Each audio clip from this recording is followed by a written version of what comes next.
Leon Marchand just went 206.59 in the 200 breaststroke. He's now the fourth fastest swimmer of all time in the event, is a legit world record threat in about 47 different events, and something came out of that race that is just about as valuable to a swimmer as Bitcoin would be in 2011 to a finance bro trying to buy a Lamborghini today, or probably lease one. What came with that race is what is likely going to come with Leon's swims throughout the rest of the week at French Nationals, and it was some of the best underwater footage I've ever seen of one of the best swimmers on the planet. One of my main theories about why swimming is progressing so quickly, for some of you that are swim nerds, we call it swimflation, is that we have immediate access to high quality underwater footage of some of the best swimmers on the planet just opening up our computer and firing up YouTube now. Our sport historically is kind of lagged behind like a track and field in getting access to footage of what is causing the athlete to move quickly. Track, point an iPhone at somebody and follow them along. You can do it in slow motion. You can whatever. Swimming, you need to be underwater, like in the pool, and we can't just kind of like reach our arms underwater during, Leon's 200 breaststroke. We need a high quality camera. Speaking of high quality cameras, we kind of got that. Pairing the ability to be able to jump online and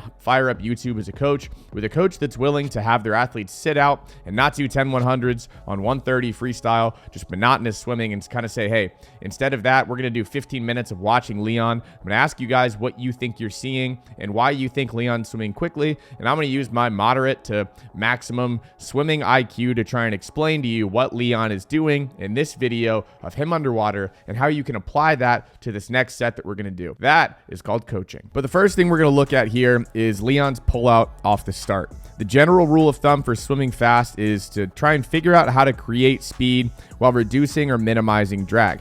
And I'm sold on Leon being one of the absolute best of the best in reducing drag.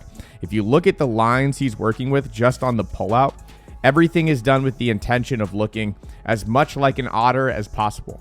For some people, doing what Leon is doing is utterly impossible. Sorry. But he sets his hips up before initiating the fullest single dolphin kick, I think, in the history of the sport. There's some debate on whether or not this is one kick or 1.5 kicks or whatever, but I'm on the team of only DQing people for egregious and repetitive attempts, like trying to kick 2 or 3 times on a pullout or kicking down at the end of every breaststroke kick. You're balancing in the water, and I don't think if you're trying to push the boundaries of one kick, it should necessarily be something that's a huge cause of debate. If you see someone kicking and then kicking again and then kicking again at the end of their stroke, that's where things start to get a little muddy. But after the kick is something that I see a lot of people pointing out, and it's something that you see in Leon's stroke, which we'll get to in a second, but it's him kind of lifting his head up just a little bit. And what I think is happening here is it's allowing Leon to get into a much more comfortable position to be able to initiate a really good catch at the top of his pole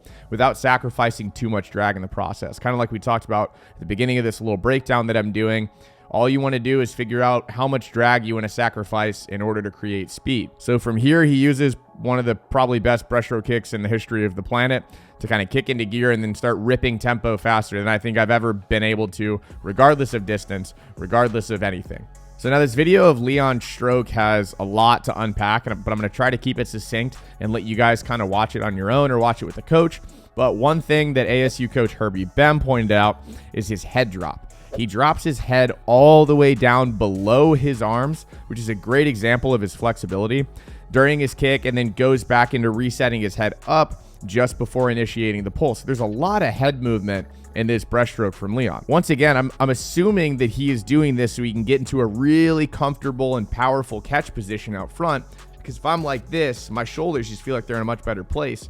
Then if my head's all the way down there, it kind of forces your shoulders down. During the shoot phase, you can kind of see what Leon is honestly known for in his ridiculously undulating, aggressive breaststroke. If you watch his 100 breaststroke split or his 50 breaststroke from NCAAs, specifically his 50 breaststroke on the 200 medley relay, he is so aggressively undulating and it almost doesn't even look like breaststroke anymore. I mean, watching this video and watching these underwater videos of Leon, if you're a coach or a swimmer and you're not studying this footage and liking this video real quick, please, liking this video. But if you're not watching this footage with your swimmers, plain and simple, you're falling behind the rest of the world at this point. Moving on, I've got good news. Leon is not done swimming. He's already fired off the 200 freestyle just a couple minutes ago and went 146.44, where we're lucky enough to, I'm looking over here because hopefully I'm putting footage next to me, to get some footage of him putting on an absolute underwater clinic during a long course 200 freestyle. But he still has the 100 fly, 200 fly, 200 IM, and 400 IM. Will he swim all of these races? I don't know. Ask him for yourself. But every one of these races is likely going to come with a new set of footage for swimmers to study, new angles of Leon's stroke, and now more things for coaches to be able to dissect and apply to their coaching. Swimflation isn't going anywhere soon, and you can blame Leon and the people that are producing French nationals for it. Now, before we wrap things up, I'm going to address the elephant in the room and the elephants that's been floating around on the internet since Leon went 206 in the 200 breaststroke.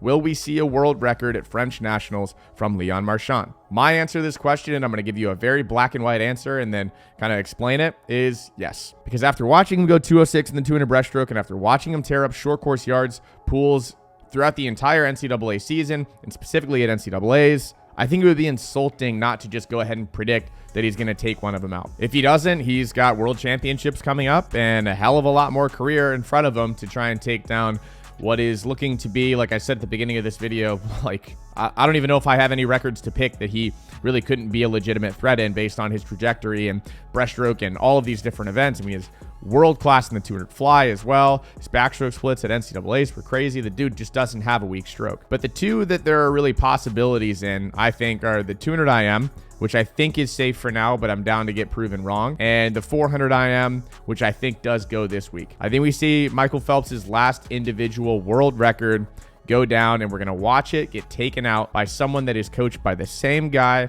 that coached Michael Phelps to put this record on the books in the first place. If you're still someone that thinks Bob Bowman just gets lucky with top tier talent and doesn't do anything special to help develop that talent, you're an idiot. Thanks for watching. Hit that like button, subscribe if you want more videos like this to pop up on your home screen, and I'll probably see you in about 24 hours and make another video about something that Leon did. Thanks for watching. I'll see you in the next one. See ya.